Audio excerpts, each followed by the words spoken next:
السلام عليكم ورحمة الله وبركاته. ازيكم يا شباب، عاملين ايه النهارده؟ ان شاء الله مع المحاضرة يعتبر اللي قبل الأخيرة في الموديول، محاضرة الانتي ماسكارينيك. الانتي ماسكارينيك هناخد النهارده الانتي ماسكارينيك، الحاجات اللي هي الانتاجونست بتاعة الأدوية اللي خدناها المحاضرة اللي فاتت، وهناخد حاجة اسمها الجانجليون بلوكرز هنشرحها، والنيورو ماسكولار بلوكرز. يعني الاتنين دول سهلين ان شاء الله، مفيش منهم مشكلة، بس نركز في الانتي ماسكارينيك عشان فيها ايه تفرعات كتير وانواع كتير. نيجي نخش هنا في الانتي ماسكارينيك. عندنا اول حاجه البروتوتايب. ايه هو البروتوتايب؟ ده هو الدواء الاساسي اللي اتفرع منه الادويه بعد كده، اللي هو الاتروبين. ده اول دواء لقوه. الدواء الاتروبين ده بيبقى موجود في زهره كده، بيستخرجوه ايه من زهره موجوده، وصنعوا منه حاجه اسمها الاتروبين سبستيتيوتس. وفي دواء تاني برضه شبهه اسمه السكوبالامين، هنشرحهم بايه بالتفصيل كله. فنيجي نخش بيقول لك الاتروبين اهي، دي الزهره بتاعت الاتروبين.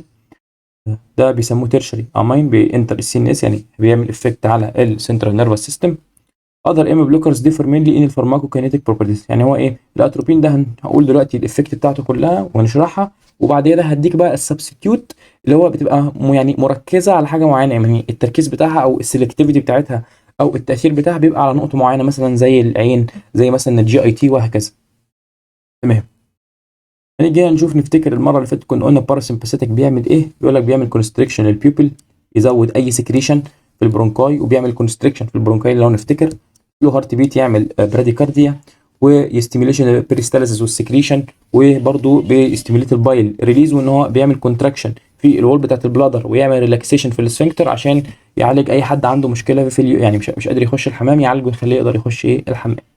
فاحنا بالتالي احنا دي قلناهم دلوقتي هم. انت تتوقع الاتروبين انتاجونست، يعني هيعكس كل الحاجات دي. لو ده بيكونستريكت بيعمل مايوزس، يبقى الاتروبين يعمل ايه؟ مايدريزس. لو ده بيعمل ستيميليشن للسلايفا او السكريشنز عموما، ده هيقلل السكريشنز. ده بيعمل كونستريكت البرونكاي، يبقى ده هيعمل ايه؟ هيفتح البرونكاي مثلا. السلو هارت بيت ده هيسرع ايه الهارت بيت، وهكذا في كل الحاجات. مثلا ده يعمل كونتراكت البلادر، ده هيعمل ريلاكسيشن للوول بتاعت البلادر ويقفل السفنكتر، فبحيث يعمل يورينري انكونتيننس، او يخلي الناس اللي عندها اللي هو التبول اللا ارادي ده ما يجيلهمش. تمام. هو بيقول لك هنا اي بيعمل حاجه اسمها بلورد فيجن ودراي اي، عشان بيقلل السكريشن في الاي. دراي ماوس طبعا كونستيبيشن في الباول، السكين فلاشنج، وانيبل تو سويت، اوفر هيتنج، مش قادر يعمل السويت فبالتالي بيسخن. يعمل حاجه اسمها هايبر ثيرميا، يعني في سخونه كده في الجسم او في السكين. البلادر هيعمل يورينري ريتنشنال، مش قادر تطلع او تطلع الكونتنت او اليورين اللي في البلادر. الهارت هيزود الرابيد هارت ريت، وبيعمل حاجه اسمها بيخش بقى في البين، بيعمل هالوسينيشنز، واللي هو يجي لك زي تهيؤات كده. تمام. فاحنا كده ايه كنا قلنا كل الافكت بتاعته. ده طبعا اتروبين افكت ان اوردر اوف انكريزنج دوز، يعني كل ما تزود الدوز كل ما الحاجات دي تبقى اكتر وتبقى ايه اصعب. ده كده كان بالنسبه ايه للافكت او الاكشن بتاعت الاتروبين. هنعرف بقى بيستخدموه في ايه. بيستخدموه في التريتمنت بتاعت الاورجانوفوسفيت اللي شرحناه المره اللي فاتت، اللي هو البويزنينج بتاع المالثيون والباراثيون والحاجات دي والنيرف جاسز. ليه؟ لان هو زي ما قلنا بيعمل عكس الافكت. احنا قلنا هناك كانوا بيعملوا ايه؟ كان بيزود السكريشن، ده هيقلل السكريشن شويه. التاني كان بيعمل سيفير براديكارديا، ده هيعمل تاكيكارديا. التاني كان بيعمل يخلي العيان عايز يخش الحمام كتير ويبقى عنده دايريه وكده، فده هيعمل يورينري ريتنشن ويعمل كونستيبيشن. تمام. ده كده بالنسبه ايه الموضوع ده. بيقول لك مايدراتيك اند سايكلوباجيك سايكلوباجيك فور اي اكزامينيشن. يعني ايه مايدريزس احنا عرفنا انها دايلاتيشن في البيوبل. السايكلوبليجيا دي او السايكوبليجيك افكت ده بيبقى ايه يعني بيبوظ الاكوموديشن للنير فيجن، يعني يخليك الحاجه اللي انت قريبه منك تشوفها مزغلله. فبيعمل ايه حاجه اسمها ايه بلوري فيجن، يخليك شايف الدنيا ايه، يقول لك انا شايف الدنيا مزغلله ايه قدامي. تمام. كوليك طبعا، ده طبعا من في امراض الكوليك، من المشاكل بتاعت الدايريه وكده، والكوليك ديزيز اللي بتبقى في الجي اي تي. بيقول لك بيقلل السكريشن في البرونكيال والسليفري، وبيعمل هارت بلوك، او بيعالج البراديكارديا، ان هو بيعمل تاكي كارديا، او بيزود ايه الورك ريت بتاع القلب او الهارت ريت بقى والكونتراكتيليتي. فالسايد افكت بقى بتاعته بيقول لك بلايند اثبات. هي مشكله السايكلوبليجيا دي ان انت تبقى بلوري فيجن، وعندك ريد اسبيت ان هو بيعمل الهايبر ثيرميا، وتحس ان بقك ناشف ومفيش سكريشنز في جسمك كده، فبيسموها دراي از ايه ابون، وهوت از هير، ده برضو بسبب ايه الهايبر ثيرميا. نيجي هنا بقى لاستخدامات الاتروبين.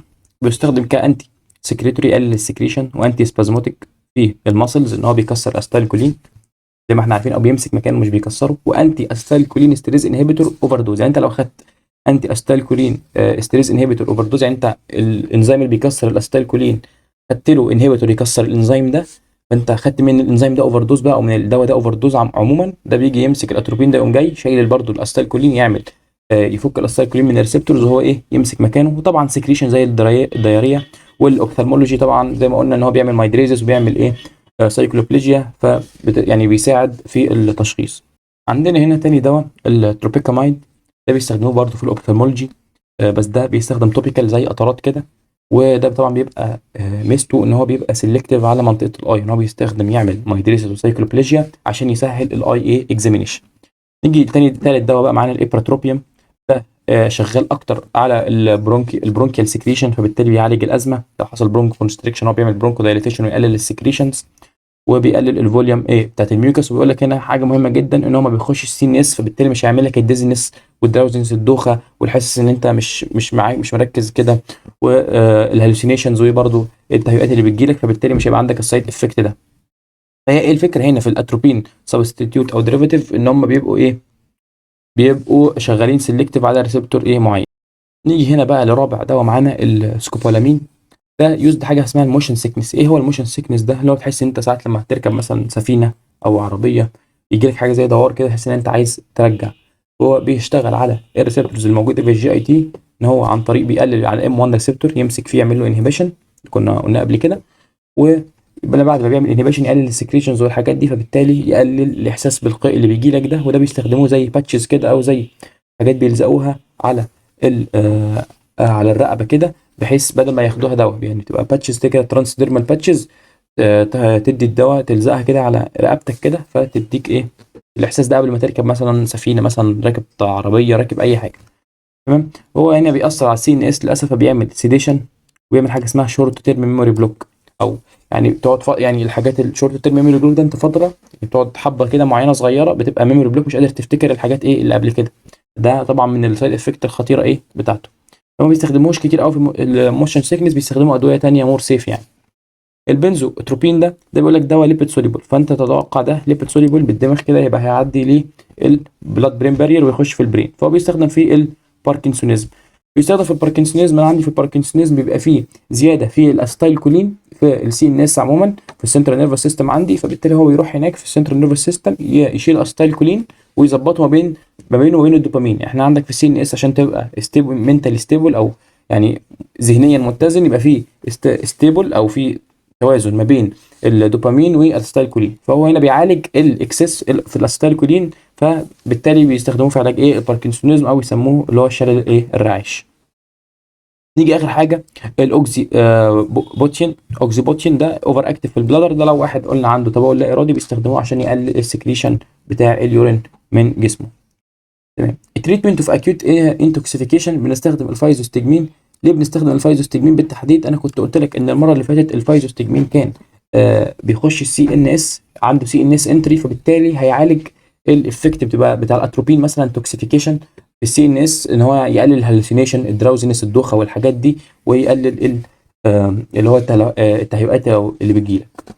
فبيقول لك هنا كان انكريز اندوجينس استالكولين عشان بيعدي بلاد برين بارير زي ما قلنا ان هو ليبيد سوليبل، فبيعدي البلاد برين بارير، فبيعمل كوركشن للسنترال والبريفرال مانيفستيشن اوف الاتروبين اي توكسيستي. انت برضو الحاجه لما تزيد عن حدها تقلب ايه ضدها. نيجي تاني دواء هنا وكنا قلناه السكوبولامين. قلنا الدواء ده كان بيشتغل في الموشن سيكنس، بيعالج الموشن سيكنس. عايز ترانسديرمال باتش اهو، هي باتش كده بيلزقوها هنا تحت الودان او على الرقبه عموما، فبت بتعالج موضوع الموشن سيكنس او احساس ان هو انت عايز ايه ترجع لما تركب سفينه مثلا، هو زي ما هو باين لك في الصوره دي، او لما تركب ايه اي عربيه. قلنا برضو من الحاجات ان هو بيعمل سيديشن، بيعمل حاجه اللي اسمها الشورت تيرم ميموري بلوك، وبوتنت انتي سكريتوري بيقلل السكريشنز زي ما قلنا في الجي اي تي. هو جايب لك هنا على اليمين ده زي كده جدول ما بين الاتروبين والسكوبولامين. بيقول لك ان السكوبولامين ده بيبقى سكين ابزوربشن، فبالتالي بيدوه ترانسديرمال باتش، الاتروبين اقل فما بيتاخدش ترانسديرمال باتش. افكت سي ان اس ده بيعمل اكسايتيشن في السي ان اس ويعمل هالوسينيشنز وحاجات، ده بيعمل سيديشن او بيعمل انهبيشن في السي ان اس. انتي موشن سيكنس ما ملوش افكت قوي في الانتي موشن سيكنس على الجي اي تي، وان هو يشتغل على انتي ايميتيك ريسبتور دي او الاميتيك ريسبتور دي، تبقى ريسبتورز موجوده في السي ان اس وموجوده في الجي اي تي عندك. السكوبولامين ده بيمسك فيها، فبالتالي يقلل لك الاحساس ايه بالقيء اللي بيجي لك. الاتروبين ما بيمسكش في الريسبتورز دي، فبالتالي ملوش افكت قوي في موضوع الانتي موشن سيكنس. نخش في البوتنسي. احنا قلنا ده بيشتغل اكتر في الاي والجاستريك سكريشن. ده البوتنسي بتاعته بيشتغل بقى على البرونكاي والقلب والانتستينال موتيلتي. ديوريشن اوف اكشن قلنا ده لونج اكشن، قلنا ده احنا ده بيعمل شورت تيرم ميموري، فهو بالتالي شورت اكشن بتاعه بس عشان يعالج لك موضوع ايه بيستخدموه في الموشن سيكنس. نيجي الانتي ازماتيك او الحاجات اللي بتشتغل على البرونكايل بالتحديد، وهي ملهاش سي ان اس انتري، فبالتالي ما بخافش دلوقتي يعني الادفرس افكت بتاعت السي ان اس دي ما تبقاش موجوده، فبالتالي بيبقى احسن. عندك دوايين اسمهم الابراتروبيوم والتايوتروبيوم، دول بيبقوا انهيليشن، دول بياخدوهم زي استنشاق كده، بيساعدوا في الازمه ان هو يقللوا البرونكيال سكريشنز، وبرده بيساعدوا في الدايليتيشن وفي السي او بي دي، في علاج السي او بي دي. بس اهم حاجه تعرفوا ان هو ايه شغال ايه في الازمه. يقول لك ليه بيتر ذان اتروبين؟ زي ما قلت لك ليه بيتر ذان اتروبين، لان هم بيشتغلوا على ايه؟ ان هم ما بيخشوش السي ان اس، فبالتالي ما بيعملوش الادفرس افكت الرخمه بتاعه الاتروبين.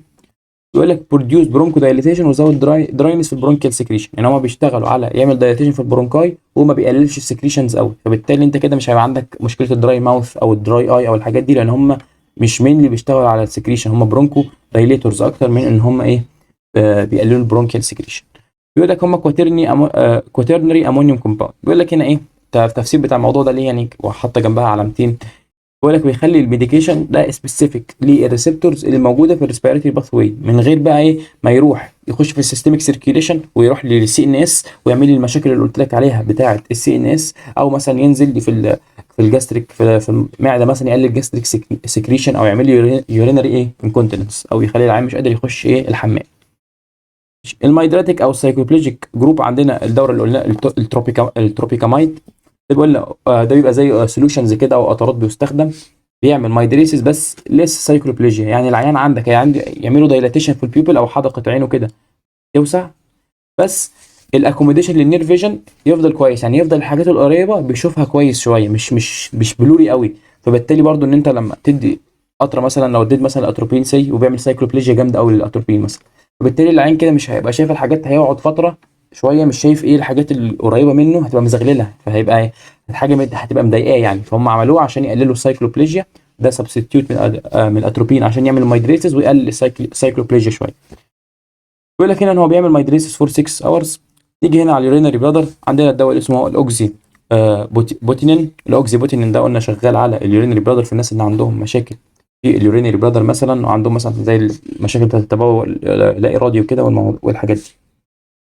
نيجي اخر قبل الاخير معانا البنزوتروبين والتراي هيكسي فينيديل، قلنا دول الدوايين دول ليبيد سوليبل، فبالتالي هيخشوا السي ان اس، وقلنا ان هم بيظبطوا بيعملوا بالانسنج ما بين الاسيتايل كولين والدوبامين في السي ان اس، فبالتالي بيحاولوا بيعالجوا مرض ايه الباركنسونيزم او ايه الشلل الرعاش. زي ما انت شايف راجل كبير كده حس ايده بتاعش، فانت بتديله الدواء ده يقلل له الاعراض دي، بحيث ان هو يعمل بالانس ما بين الدوبامين والاسيتايل كولين فيعالج له الموضوع ده.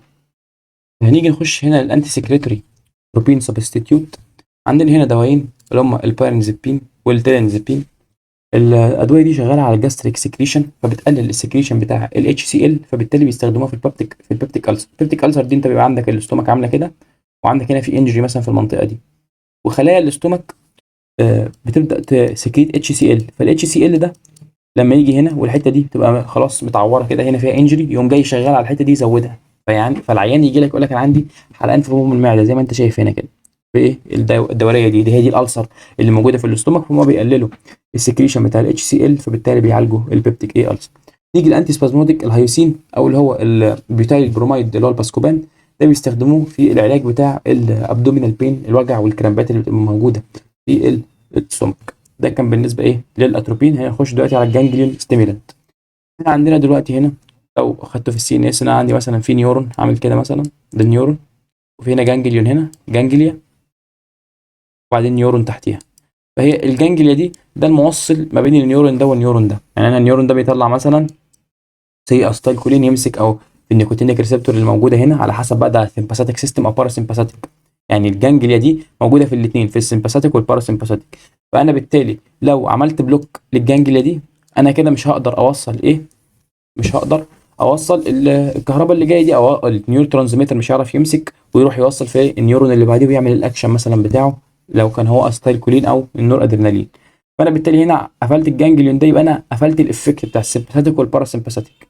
تمام، دي نقطه اهم نقطه تعرفها، اقول لك جانجليون بلوكر يبقى تفتكر المنظر ده، نيورون ماسك مع نيورون المفروض ان هو الجانجليا دي اللي بتوصل النيورون ده بالنيورون ده عشان تكمل الترانسميشن.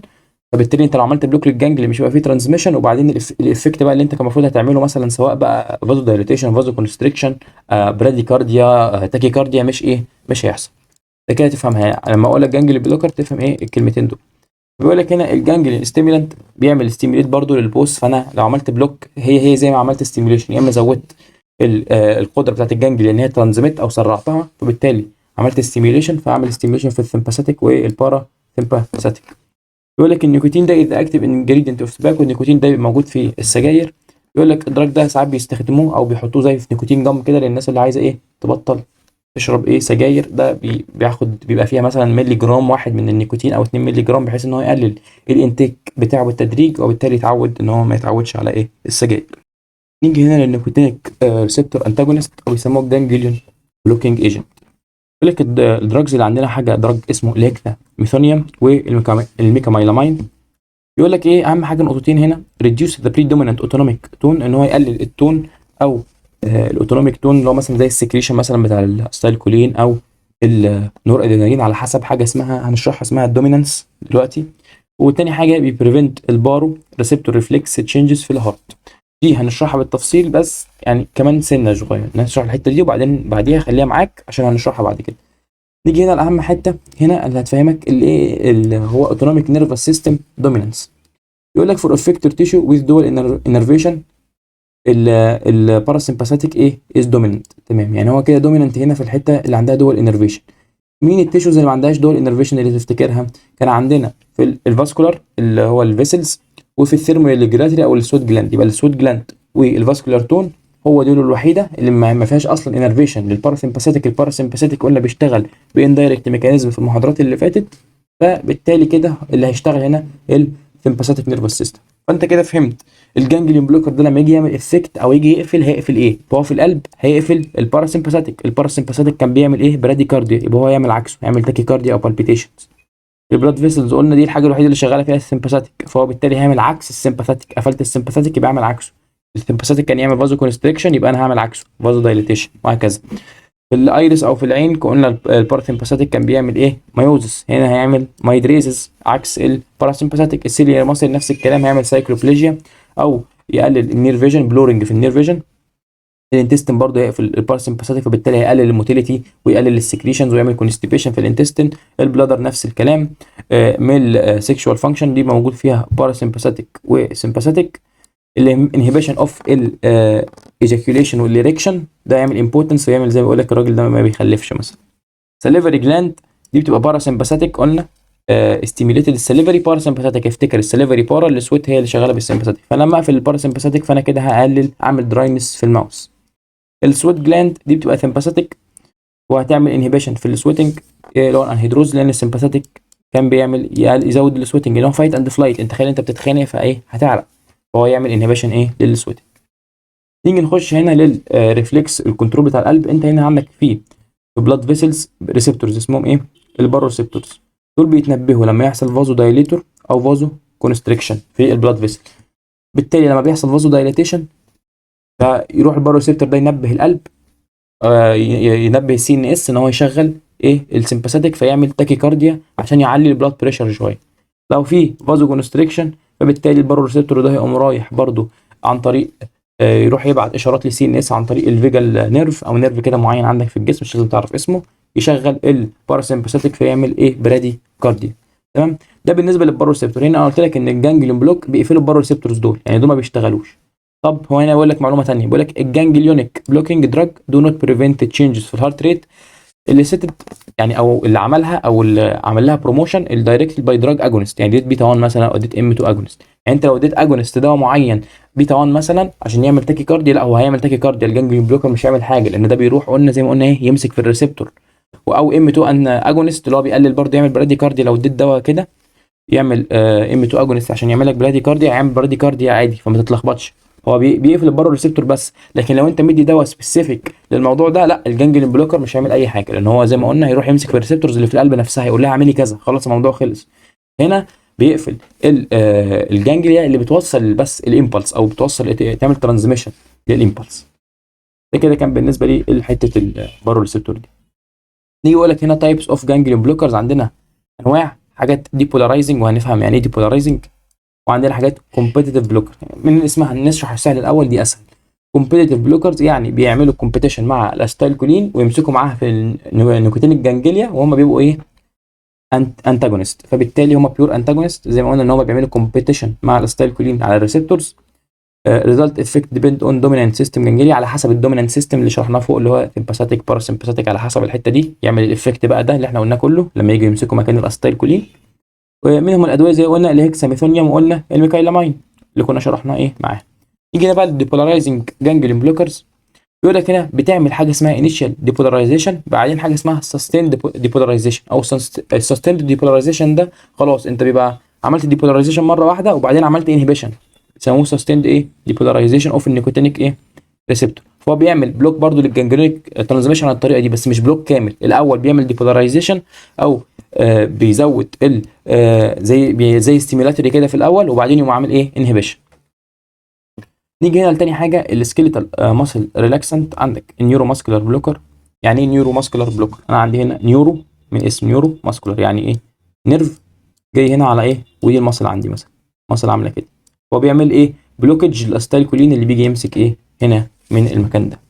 كنا اخدنا منهم ادويه، هو هنا بيشرح لك بقى ايه الموضوع سبيسيفيك، يعني ان النيكوتينيك ريسبتور اللي موجوده دي متكونه من 5 حتت اللي هم الفا هنا وبيتا وجاما ودلتا وحاجات كتير، 1 2 3 4 5 دي كده هم 5.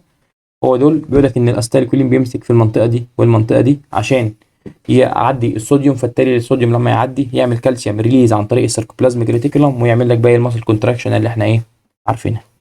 بيقول لك يوزد ميلي ان انستيزيا، انت عايز تعمل نيورو ماسكولار بلوكر، يعني انت عايز تخلي الماسل خلاص ما في مش قادر، الراجل مش قادر يعمل فيها حاجه، تعمل باراليسيس مؤقت في الماسل، بالتالي بيستخدموها في الانستيزيا او ايه التخدير.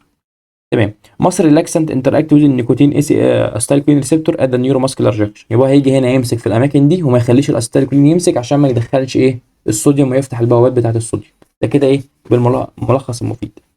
هنيجي هنا للنون ديبولارايزنج نيكوتينيك او كومبيتيتيف انتاجونست. احنا قلنا كومبيتيتيف انتاجونست من اسمها يعني بتعمل كومبيتيشن على الريسبتور مع الاسيتايل كولين. فانا لو جيت قلت لك ان انا زودت نسبه الاسيتايل كولين عن طريق مثلا ان انا اديت اسيتايل كولين ستريز انهبيتور اللي هو بيكسر الاسيتايل كولين، عملت له انهبيشن وبالتالي زودت الاسيتايل كولين، فبالتالي هيقدروا يشيلوا الدواء اللي هو تيوبوكرارين ده من الريسبتورز بتاعته. نيجي هنا بقى للدواء بتاعنا اللي هو تيوبوكرارين، ده البروتوتايب او الدواء الاولاني اللي هيطلع منه بعد كده ايه السبستيتيوت، اللي هو اخرهم كلهم بيبقى كيورير، دي الماده الافكتيف يعني هو كيوريرين زي الاتراكوريوم مثلا، ده مثلا سبستيتيوت منه. هو بيقول لك هنا في الدواء ده ان هو بيعمل باراليسيس في الفيس ماسلز والليمب ماسلز والريسبيراتوري ماسلز، ما بيخشش السي ان اس، وبيعمل نو افكت على الكاردياك ماسلز او السموث ماسلز. تمام. نيجي هنا نشوف، يقول لك الاتراكوريوم ده بيحصل له رابيد ريكفري وسيف في الهيباتيك او الرينال امبيرمنت. يعني ايه؟ يعني انت لو العيان بتاعك عنده الهيباتيك او الرينال امبيرمنت، مشاكل في الكلى مشاكل في الكبد وهكذا، يعني ده سيف بيديه لهم عادي لو شورت تيرم ريكفري. طب وهي ليه شورت تيرم ريكفري او رابيد ريكفري برضو؟ لان الدواء ده اللي ما تعرفوش عنه ان هو بيتكسر عن طريق الريد بلاد سيل استريز. الريد بلاد سيل استريز ده موجود في الريد بلاد سيلز، فبيتكسر بسرعه، فبالتالي مش هيبقى فيه مشكله على عيان مرض الكبد او مرض الكلى، وبيبقى رابيد ريكفري بيستخدموه في الانستيزيا او في التخدير لفترات قليله. بس عندنا هنا مشكله، بيحصل له الانكتيفيشن اللي على طول ده ممكن ساعات يطلع توكسيك ميتابولايت اسمه اللودانوزين. اللودانوزين ده مشكلته ان هو توكسيك ميتابولايت، بيقدر يخش السي ان اس، عكس الدواء نفسه انه اصلا ما بيخشش السي ان اس الاتراكوريوم، بيقدر يدخل السي ان اس ويعمل زي سيجرز او صرع، يعمل زي نوبات صرع كده اللي بتحصل ليه للان اس. ده كان بالنسبه للنون ديبولارايزنج ايه نيكوتينيك.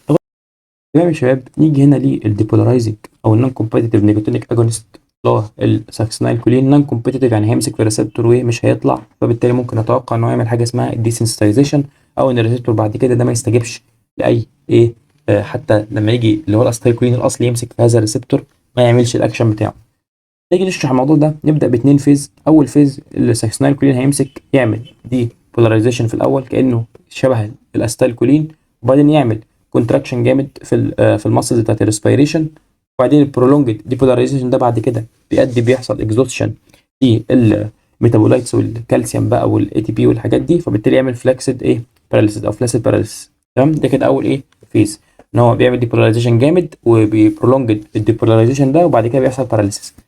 تيجي فيز 2 الديسنسيتايزيشن، ان هو خلاص الريسبتور ده ما بقاش يتاثر بالاستايلكولين، حتى لو جه الاستايلكولين بعد كده يمسك فيه مش هيقدر يعمل فيه الافكت بتاعه ان هو يعمل ايه كونتراكشن. هو بيقول لك هنا حاجه جميله، الاستايلكولين ستريز انهبيتور ممكن يزود الفيز 1. هيزود الفيز 1 ازاي؟ انت هتزود كميه الاستايلكولين اللي هنا، فان الساكسينالكولين يشيل الاستايلكولين هتاخد ايه وقت اطول شويه، فبيزود الوقت بتاع فيز 1. تاني حاجه بيقول لك مي ريفرس فيز 2.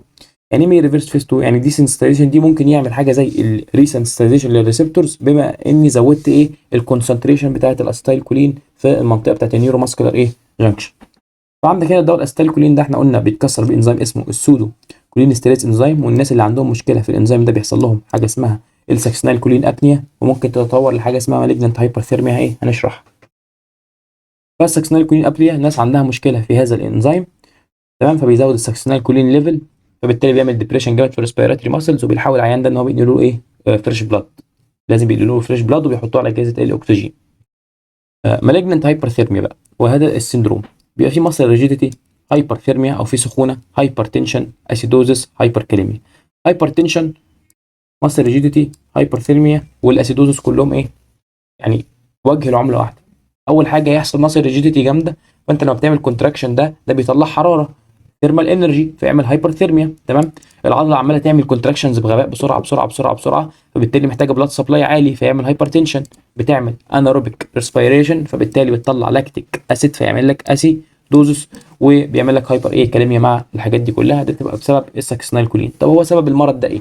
المرض ده بيحصل بسبب ان انت عندك ناس عندها جينات معينه في جسمها، ودي هتبقى اسمها الايديوسينكراسي اللي شرحناها قبل كده في البيزك فارما اللي شرحناه في اول 3 محاضرات. عندهم مشكله في حاجه اسمها الراينودين ريسبتور دول، دي موجوده في الكالسيوم تشانل، دي بتفتح بقى الكالسيوم تشانلز بغباء، فبالتالي تزود الكالسيوم انفلكس من الساركوبلازميك ريتيكولم، فبالتالي ايه اللي بيحصل؟ اللي بيحصل بقى ماسل كونتراكشنز جامده جدا، وتعمل لك ايه اللي قلناه بقى ده، الهايبرثيرميا، الريجيديتي، الهايبرتنشن، الاسيدوزس، والهايبر ايه كاليميا. التريتمنت او العلاج بتاع الموضوع ده سهل جدا، هتدي دواء يقفل، انا عندي مشكله في الكالسيوم تشانل، يبقى انا اقفل الكالسيوم ايه التشانل، هدي دواء اسمه الدانترولين هيقفل لي الكالسيوم تشانل ويعالج لي ايه الموضوع ده. نيجي لاخر حاجه السبازموليتكس. واحد عنده ماسل سبازم، او في عنده مشكله في الماسل تون، عنده بيعمل ماسل بتعمل كونتراكشنز برده كتير، او عنده نتيجه بقى سبازم ان هو مثلا بقى له فتره كبيره مثلا بيجري مثلا او بيلعب، او عنده مشكله في السي ان اس ايه ديسفانكشن. فانت هتدي له حاجات تاثر على السي ان اس زي البنزودايزيبينز والباكلوفين، ده بيقللوا التون شويه، التونيك اوتبوت بتاع السباينال موتور نيورون، يقللوا الكونتراكشنز اللي بتحصل في المصل عن طريق ان هم بيشتغلوا على النيورونز اللي بتوصل، او السباينال نيورونز اللي بتوصل السبلاي، النيورون سبلاي للماسلز دي، او السبلاي بتاع ايه الاعصاب للعضله المعينه دي. بنيجي هنا عندك دواء اسمه الدانترولين، ده بيقفل الكالسيوم اللي قلنا عليه طبعا، بيقفل الكالسيوم تشانلز، فبالتالي هيقلل الكالسيوم ريليز، فبالتالي هيقلل ايه الكالسيوم كونتراكشن، فده كده دايركت افكت. وده بيبقى مش دايركت افكت شويه، ده بيبقى بريفرال يعني شغال على السباينال كورد، ده مش دايركت، ده اندايركت افكت. يبقى بنزودايزيبينز والباكلوفين دول بيشتغلوا على حاجه اسمها الجابا او الجاما امينو بيوتريك اسيد، ده بيبقى موجود في السي ان اس. واحد البنزودايزيبين بيشتغل على الجابا ايه، وده بيشتغل على الجابا بي ريسبتور. والجابا ده معروف فيه لما تاخده بعد كده ان شاء الله في السي ان اس تعرف ان هو انهبيتوري، بيعمل انهبيشن، فبالتالي لما اجي انا اعمل انهبيشن هقلل السبازم، فبالتالي هقدر اعالج العيان بتاعي. ده كان بالنسبه لي المحاضره دي. شكرا لكم يا شباب، السلام عليكم ورحمه الله وبركاته.